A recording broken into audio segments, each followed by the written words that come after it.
Bonjour les matheux.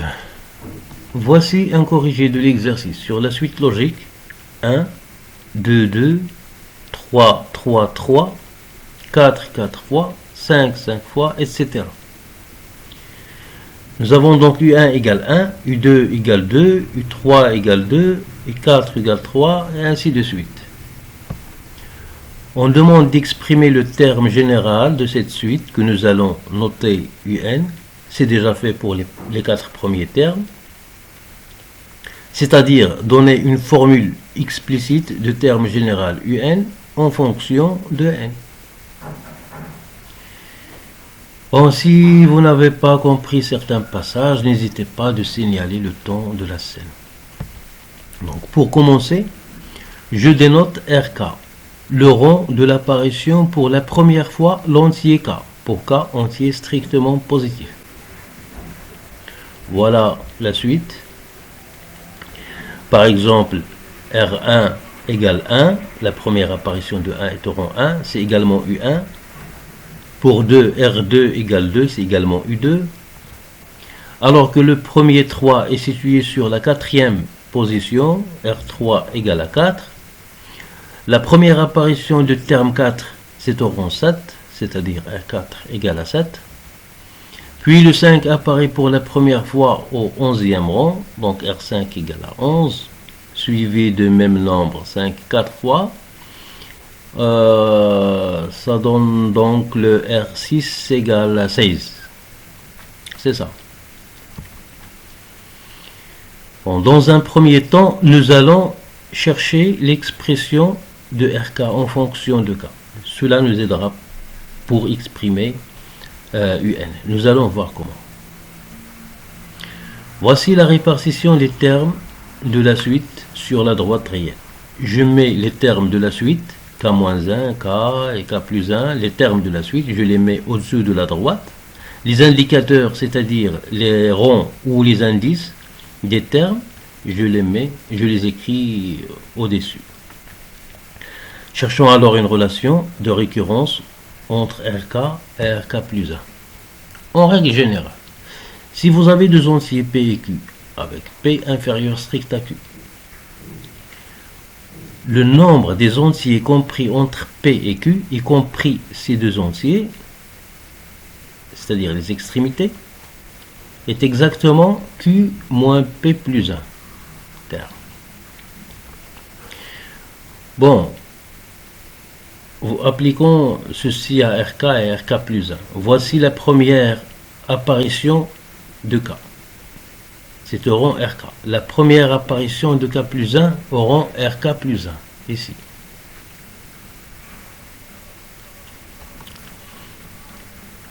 Le nombre des termes entre RK et RK plus 1 est en principe donc RK plus 1 moins RK plus 1, y compris RK et RK plus 1. L'entier K figure K fois consécutive depuis sa première apparition en RK. C'est ça? Puis un rang de plus pour atteindre le RK plus 1. Cela fait K plus 1 terme entre ce terme et celui-là. On a bien RK plus 1 moins RK plus 1 égale à K plus 1. Ce qui donne RK plus 1 moins RK égale K. Voilà la relation de récurrence. Cette formule étant valable pour tout entier K strictement positif. Donc par télescopage, on obtient la dernière valeur moins première valeur, la somme des I allant de 1 à K, RI plus 1 moins RI. Je remplace RI plus 1 moins RI par I en vertu de cette égalité, ce qui donne la somme des I pour I allant de 1 à K. Il s'agit d'une somme classique qu'il faut absolument savoir. C'est K fois K plus 1 sur 2. Soit alors RK plus 1 moins R1 égale K fois K plus 1 sur 2. Envoyez le R1 de l'autre côté, on obtient RK plus 1 égale K fois K plus 1 sur 2 plus R1. Sachant que R1 égale 1, on remplace. Puis la formule générale de RK s'obtient en substituant K à K plus 1, c'est-à-dire K plus 1 devient K et K devient K moins 1, 2 et 1 sont des constantes.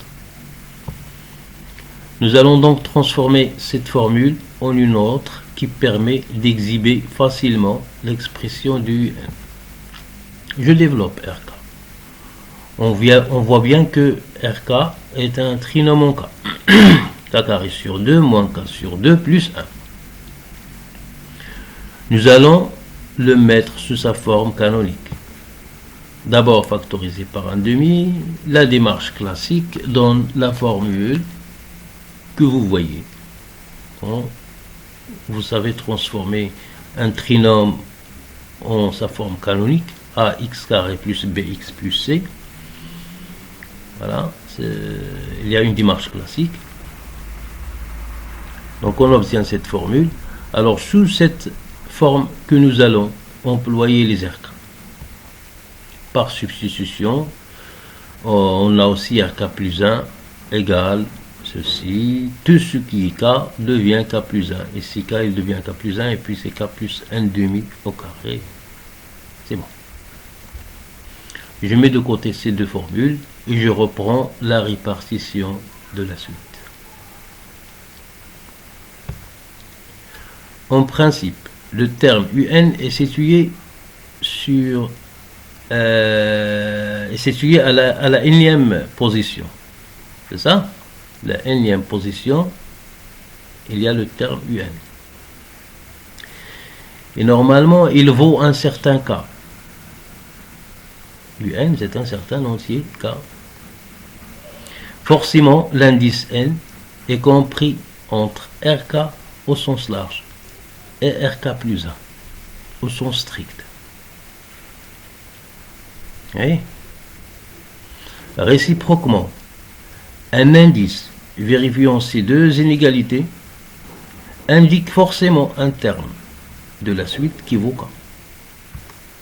Soit alors l'équivalence UN égale K si et seulement si N est compris au sens large entre RK et au sens strict entre RK plus 1. Comme ça.